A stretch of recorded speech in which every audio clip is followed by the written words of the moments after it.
It was the place of heartbreak in Week 2, and more heartbreak was to come. But would it be Western suffering again, or this time the hosts feeling the pain? To the 103rd Yates Cup we go. John Surla out for his third title. OUA MVP Brad Sinopoli out to prevent that. The oldest trophy in football on the line.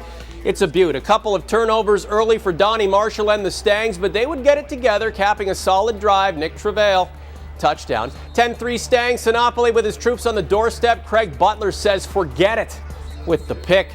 But Sinopoli, arguably the best arm in the nation, will get to show it off to Stephen Hughes, his receiver buddy. Fast friends cutting up a rug. The Mustangs lead cut to 6 by the half. 16-10 Western into the third. Jeremy Hipperson, a little pitch and run, he finds it. Western goes up 23-10.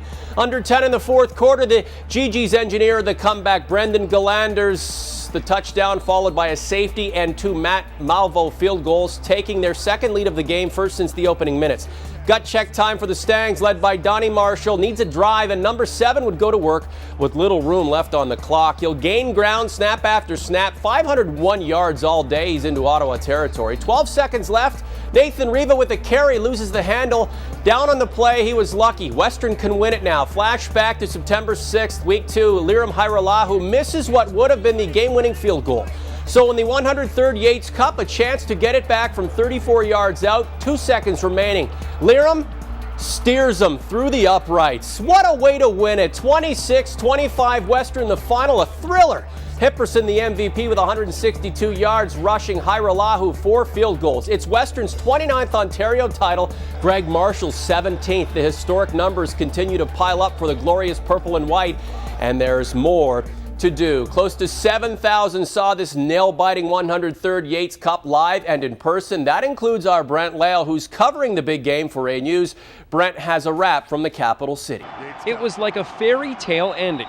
The kicker, who missed a field goal early in the year, leading to the team's only loss, gets a shot at redemption, and this time nails it to win the title. Offense did a great job. My line held perfectly. Snap and hole was perfect.